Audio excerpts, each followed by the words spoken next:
Local presentation of Read About It is made possible in part by a grant from Cox Communications of Oklahoma City, proud sponsor of this effort to promote reading, education, and literacy in our community. Oklahoma history will be the topic on Read About It tonight. Hi, I'm BJ Williams. With me is Bob Burke to talk about his Oklahoma Statesman series books and also The House That Oklahoma Built. Susie Beasley will talk with Ruby Soutier. Kids Corner will feature Shelley Ziegler-Hill. We also have Clyde Martin, Doug Benton, and John Brewer. Coming up, Bob Burke.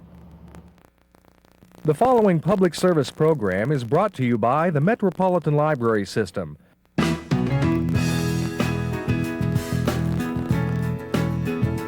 And now, Read About It, with your host, BJ Williams.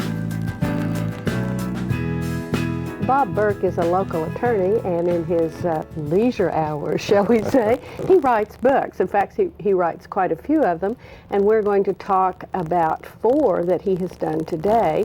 The first one that we'll take a look at, Bob assures me, is actually hot off the press. Literally. Literally hot off the press.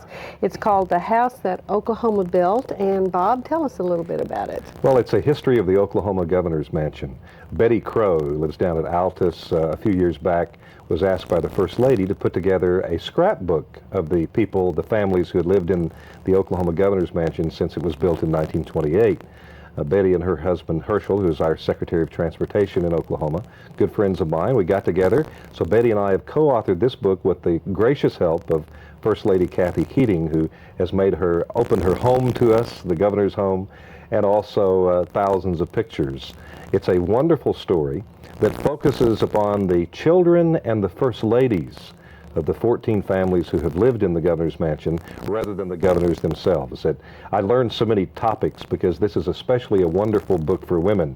I learned about pot de soie dresses and satin dresses, and for instance, most of the first ladies' inaugural gowns are included in the book. It's a really nice book that simply talks about family life in our Oklahoma governor's mansion and progresses from the elaborate architect's drawings of a giant mansion they were going to build southeast of the Capitol to the limestone building that was built for just $75,000 in 1928, progresses all the way through the Kathy Keating renovation that has been accomplished in the last few years. Well, I noticed there were 2 or 3 shots of the kitchen as it changed along the way. Oh, yes. Yeah, I think of all the rooms, and there is certainly a progression of many of the rooms, the sunroom, the family room. Upstairs, when they first built the mansion, what is now has been the ballroom and large state dinners on an elaborate 3rd floor. They didn't have enough money for even furniture for it, so it was kind of a bare room in the first days. But then you have Bob Kerr's kids who made that a great playroom when Bob Kerr was governor. But the kitchen starts with, some of the big manufacturers and appliance dealers in town contributed some nice things in 1928, but the kitchen was always the first thing that had to be renovated as the years passed. Well, if you are going to be throwing elaborate state dinners for 50 people, I think you do need a kitchen. Gotta have a good kitchen. Gotta have more than one oven. Right. What I enjoyed when I was looking through here was the very candid shots you managed to acquire of many of our favorite politicians. Yes, well, most of the pictures you've never seen before. The Gaylord family is always very gracious to me in my books since I do them on a nonprofit basis. By the way, the proceeds of this book go to the Friends of the Mansion Incorporated, which is the nonprofit group that has been set up to make certain that the mansion never falls into disarray, that there's always money for renovations. But what's unique about this is not only do we have wonderful ancient pictures from the archives of the Oklahoman, but most of the first families provided shots. The late Shirley Bellman, before her demise last year, came to the office and brought some wonderful family pictures, like her and Henry Bellman's wedding picture that it's never been printed before, some early family pictures. But some member of every family that's lived in the governor's mansion since 1928 have reviewed their chapter. For instance, Henry Johnston's 92-year-old son still lives in the state of Washington. Red Phillips' daughter is still alive. Bob Kerr's children, Raymond Gary's children, were so nice to bring pictures and to proofread their chapters, even Alfalfa Bill Murray's grandson. One of the neat things was that all of the living governors, former governors, and the former First Ladies reviewed their chapters, provided photographs. So we think that so many pictures have never been seen before, and it is a personal look at how children. For instance, a federal judge, Bill Holloway, was a 10-year-old and lived in the mansion. His wife dug up a picture of Bill Holloway, the esteemed federal judge on the 10th Circuit now, as a 10-year-old kid in a bow tie, you know, on the steps of the governor's mansion. And Bill Holloway was able to tell about some really neat things when the Graf Zeppelin he saw the Graf Zeppelin flying over town from his window in the governor's mansion. Great personal stories about our house, the people's house, the governor's mansion. And not a bit of politics in it. Oh, well, a little. Had to talk about the governors a little just to see what they did, but it really does focus upon the first ladies and upon the children of the mansion. A very personal look. It is.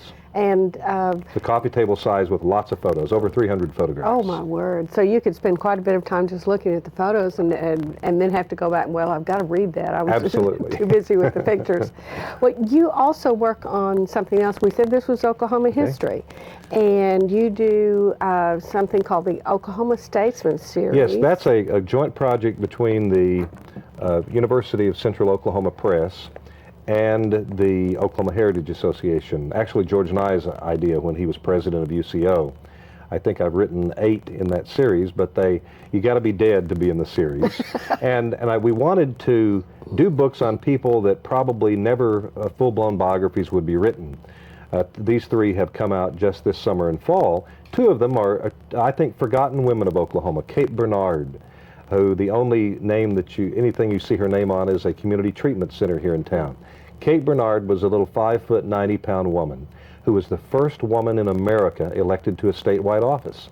In 1907, she had been a organizer of groups to help the poor here in Oklahoma City, and she had gone around the state stumping for the state constitution, and then was elected our first commissioner of charities and corrections, first woman in America to a statewide office.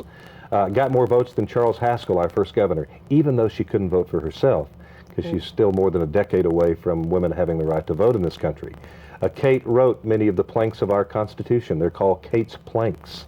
She was called Good Angel Kate, and a remarkable woman who died a terrible life, never married, never had children, and for 40 years did not even have a gravestone on her final resting place in the Fairlawn Cemetery here in Oklahoma City until in the 80s a group of women finally got her a gravestone, a headstone.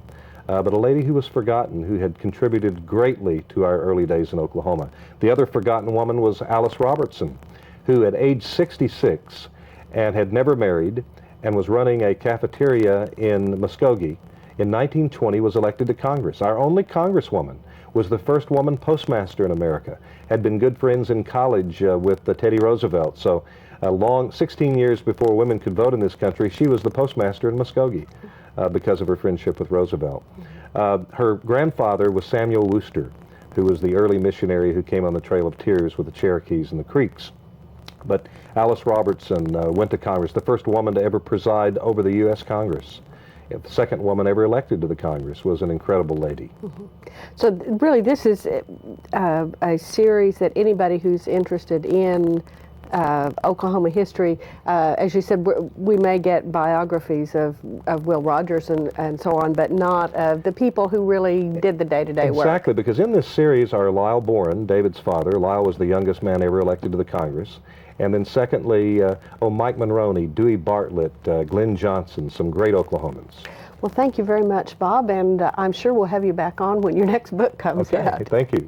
We've had with us today Bob Burke telling us about the house that Oklahoma built and also the Oklahoma Statesman series. You can find these books at your library and your favorite bookstore. Coming up, we have Susie Beasley.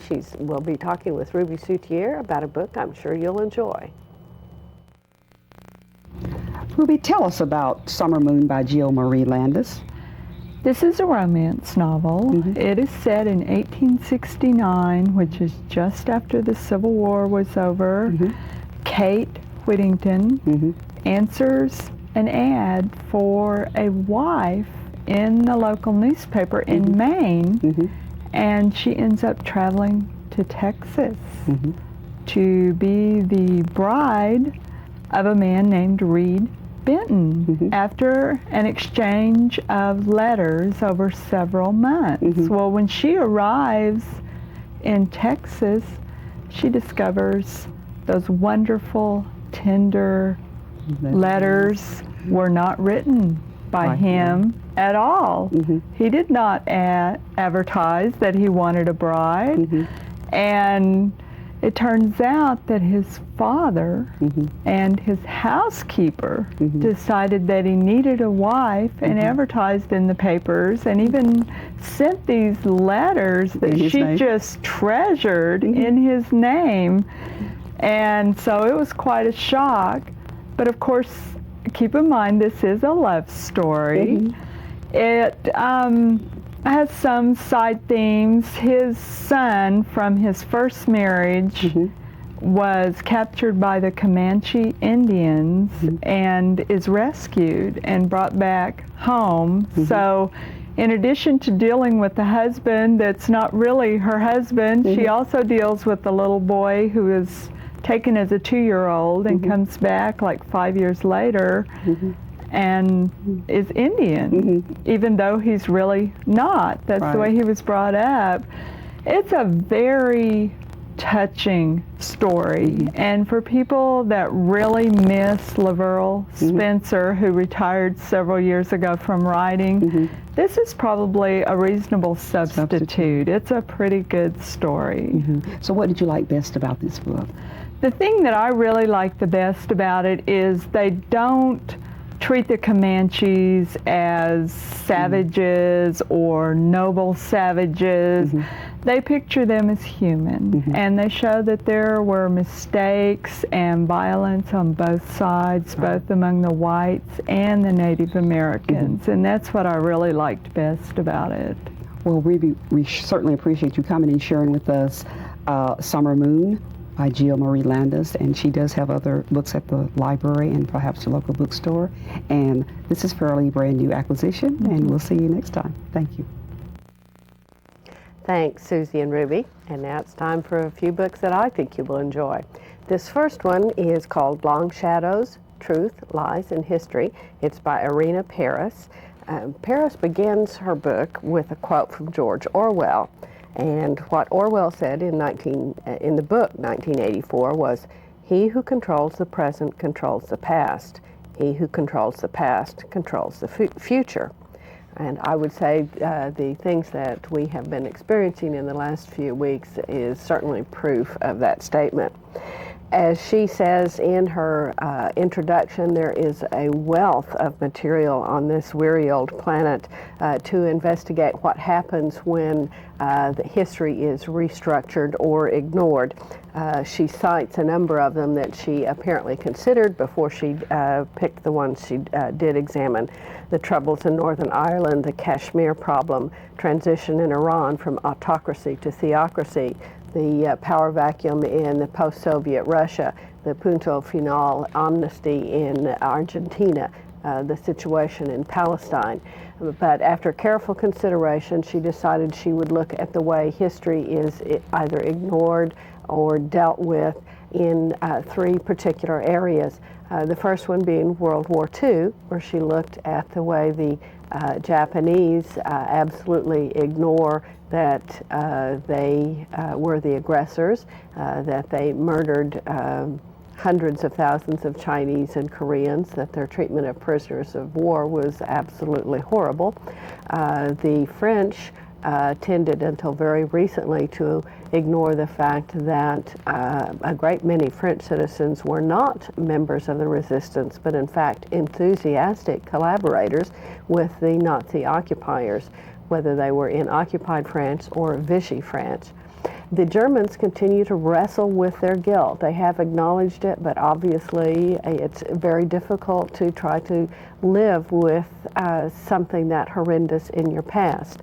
She also looks at the way the United States really does not deal with the fact that it was a slave-owning country for almost half of its existence. She looks at the Union of South Africa and the way it has handled the apartheid situation, particularly an exploration of the Council of Reconciliation that was established. She also takes a look at how two entirely different people took historical tragedies and used them to create a national identity, particularly the Jews with the Holocaust, and how that was used to really bring cohesion to many separate groups, and also how the Serbs were able to manipulate a tragic point in their history to enable them to continue to do many tragic things, not only to their victims, but to their own people. This can be a very harrowing book because it includes a great many personal stories. She spent time in all of these countries talking with people about how they dealt with things, what their actual experience was in the war. But it is a book that I would highly recommend to anyone who is interested in either truth or history. Coming up next, we have Kids Corner, and Kelly Reha and Shelley Ziegler-Hill will be telling us about a couple of books just for our young adults. Miss Shelley from Belle Isle Library is with us today, and she has brought some fabulous books. Shelley, what's the first book you'd like to talk about? I brought two books from the Royal Diary series, and one is called Isabel and one is called Marie Antoinette. And they are both from the Dear America series, which is very popular with young people. Probably about the age, I'd say like 10 to 12, and it's set in a diary format. Oh, and that's kind of exciting. It There's is. a lot of kids that keep diaries. And it's also easy to read. That makes it quick because the little entries are pretty short, so you can stop often and still go right back to where you were and understand what's going on. But they're really, I just think they're so exciting. They are historical fiction, which tends to not be so popular with young people. But I really like historical fiction because I think it's a good way to get acquainted with history yes. in an entertaining fashion, I would say. Way. Yeah, and then maybe after children read these, they'll want to go on and read some real nonfiction books about the people that these are about. So when they actually are in their history classes and they touch on, say, Spain in 1466, then they would be able to remember this book and what it was like for a real person to be living then. And even though it is fictionalized a bit for entertainment, it does have actual historical facts in it. For example, Queen Isabella was the one who funded all the journeys for Christopher Columbus. And in the Marie Antoinette book, I think what will be interesting is that her and her husband, King Ferdinand XVI, were actually the first ones to ever be killed by the guillotine. So that's an interesting little tidbit there. But I think they're very exciting, and I think it's an excellent way to have history introduced to young children. Well, and these books are set with girls as the main character. They are. I do think they are catered a bit towards girls because it is from a woman's standpoint, and it's written about kind of girly things. So I don't know if boys will be as interested in them. But in the Dear America series, there are lots of diaries that are set from a male point of view. So there are books for men and women. Excellent. Well, it sounds really exciting. I wanted to ask you a question about Queen Isabella. Now, she was the one, like you said, that funded Columbus.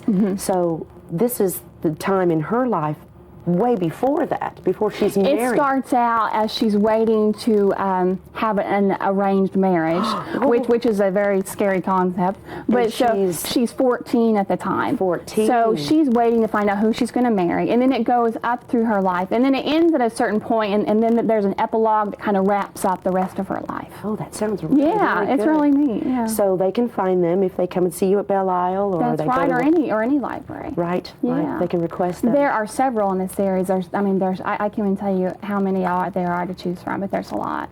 So if the kids have to do book reports, that would be a good book to do. I think so. You can find this book at your local library or at your favorite bookstore. Thanks, Shelley and Kelly. It's time now for the New York Times bestseller list. We'll start out with hardback fiction. Number 10 on that list is Suzanne's Diary for Nicholas by James Patterson, The Voyage of the Gerald Shannara, Anthrax by Terry Brooks, Envy by Sandra Brand, The Smoke Jumper by Nicholas Evans, Valhalla Rising by Clive Cussler, Mercy by Julie Garwood, Cane River by Lolita Tademi, A Bend in the Road by Nicholas Sparks, Black House by Stephen King and Peter Straub is number 2, and number 1 is Jonathan Franzen's The Corrections. On the nonfiction list, number 10 is Hidden Power by Kathy Martin, Living a Life That Matters by Harold Kushner, War in a Time of Peace by David Halberstam, An Open Heart by the Dalai Lama, edited by Nicholas Vreeland, Germs by Judith Miller, Stephen Engelberg, and William Broad, Fire by Sebastian Junger, John Adams by David McCullough, The Wild Blue by Stephen Ambrose, number 2 is Crossing Over by John Edward, and number 1 is Jack, Straight from the Gut by Jack Welch with John Byrne. On the children's bestseller list, number 10 is The Littlest Pumpkin by R.A. Herman, Holes by Louis Sekar, It's the Great Pumpkin, Charlie Brown by Charles Schultz, The Case of the Screaming Scarecrow by Judy Katchke, The Princess Diaries by Meg Cabot, Harry Potter and the Sorcerer's Stone by J.K. Rowling, The Bad Beginning by Lemony Snicket, The Hostile Hospital by Lemony Snicket. Number 2 is Tagarung by Brian Jacques, and number 1 is J.K. Rowling's Harry Potter and the Goblet of Fire. Coming up next, we have Doug Benton of the Oklahoma Gazette and the Metropolitan Library System. He'll be talking with that renowned radio opera host and actor Clyde Martin. Thank you, BJ. Doug, are you already looking ahead to Halloween? I'm always looking ahead to Halloween. Come Christmas, I'm looking ahead to Halloween. This book is called A Pleasing Terror by M.R. James. M.R. James. Montague Rhodes James, known as Monty to his friends, was a provost of Eton College in England. He was born in 1862, and he lived until 1936. And he was an academic, an antiquary. His specialty was ancient manuscripts, especially those dealing with biblical apocrypha, okay? This guy did not write for the comics, all right? He was a very brilliant man, but he was a member of a group of academics who met on Saturday night. It was called the Chit Chat Club. And they would read to each other the papers that they were working on or try out speeches that they were working on. And just for fun, sometimes they would write short stories and read them. And in 1893, after having been a member of the club for about 10 years, James brought in a ghost story that he had written. And he read it and everybody loved it. Now, this was kind of a thing going on in English universities, apparently, in the Victorian era. Lewis Carroll had begun it, and then later on, C.S. Lewis and J.R.R. Tolkien and some others did this same sort of thing in the 20th century. But anyway, the ghost story was appreciated, and word got around the campus that old Monty wrote a pretty scary little ghost story. And so for various occasions, he was asked to write another one. And every year at Christmas, he produced one. Well, by 1904, he had enough of these things to publish in a small book called Ghost Stories of an Antiquary. And if you like ghost stories, I mean, it really took the public by storm. This was the first time that most people had seen them, because when they were published, if at all, they were in little literary magazines or college magazines and that sort of thing. He ended up writing about 33 in his lifetime. He was a bachelor, a lifelong bachelor. As provost of Eton, he was in charge of the chapel and the meetings of some of the organizations, and he worked a lot with the boys. And the boys loved Monty, and they loved his stories. In 1927, for one of a meeting of Boy Scouts, he wrote a special story for the Scouts and read it to them, in which a pack of ghouls attack Boy Scouts and drink their blood. And the boys loved it. They just went nuts. And I thought, yeah, I bet their parents wouldn't have loved it if they'd known about it in advance. This violence towards children. But he was a much beloved figure. Anyway, this collection is the first time that all of his stories and everything that he wrote about ghost stories have appeared in one volume, along with a fantasy novel he wrote for children called The Five Jars. And most of these things are very rare, especially the novel. It's only been reprinted a couple of times since his death.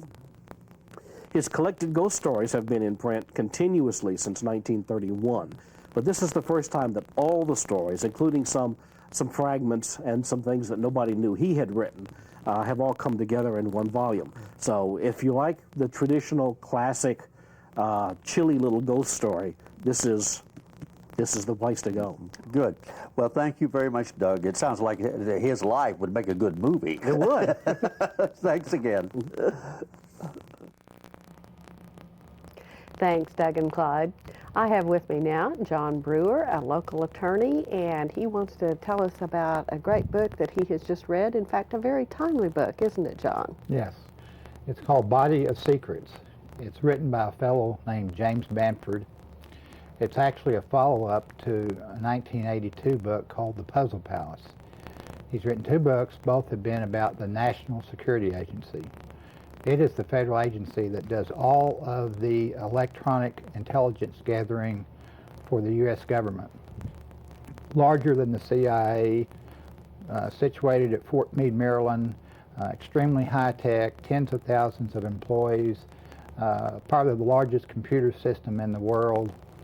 The book is fascinating and it's extremely relevant to what's going on today in the sense that they are the agency that actually intercepts all of these communications, filter them, look for key buzzwords, track certain individuals in their communications. He covers a lot of interesting events from the past: the Vietnam War, the Cuban Missile Crisis, the Liberty Incident off the coast of Israel in the 60s, the Pueblo. There's a lot of information here that is really of historical significance. Especially the plot by the U.S. military to create a crisis in the 60s to justify an invasion of Cuba, kind of almost a shadow operation that was going on within the U.S. military itself. There's a large, also he talks about a large intelligence gathering apparatus known as Echelon. Echelon is a joint venture by the Anglo-American countries in which virtually every electronic communications in the world is filtered and intercepted to some degree. Now, is that the thing that the European Union has been so up in arms about the last 2 or 3 years? I think they've been claiming that we're going to steal all their business secrets or something. Well, they probably are justified in being concerned because it could be used for that if such was the intent. And in fact, it probably has been used to some degree in that respect, in the sense that whenever we have intercepted information where maybe there was bribery going on or some type of illegal conduct within the business community from foreign nations. Mm-hmm. So it's probably justified to some degree. Mm-hmm. Now the NSA really concentrates, as you said, on the electronic. They don't actually have agents out in the field that are infiltrating the secret cells or anything like that, do they? Well, they don't have agents out in the field who are infiltrating, but they have many agents out in the field who are actually manning remote communication stations where all this electronic interception occurs, whether it's microwave or satellite or just radio. You know, an interesting story is when we intercepted the information, or the cosmonauts talking to the Russians back in the 60s when they were plunging in a fatal incident. Mm-hmm. I think that was on the History Channel the other day. They didn't say how we learned about that information, though. So, but in a way, does he talk at all about the fact that there are still some blind spots, even if we have this wonderful electronic sort of safety net? Well, one of the big blind spots is, of course, we're talking about different types of cryptology, but also fiber. Fiber is much more difficult to intercept, but they have done some things, including, there's a new submarine which is been built especially for the Carter. Jimmy Carter has been built especially for the purpose of intercepting fiber communications that cross the ocean floor. Okay, so it had something that went down and actually spliced into the well, they put an external tap on the cable. Ah, okay. It's kind of a passive tap. Those naughty people. It's their job. Thanks, John, for joining us. We've had with us today John Brewer telling us about Body of Secrets by James Bamford. It's available at your library and your local bookstore. I want to remind you to check out the Metropolitan Library System's website, www.mls.lib.ok.us. You can find out where our libraries are, when they're open, what kind of programs they have available. You can also check out our catalog of materials and place things on reserve. See you again next week.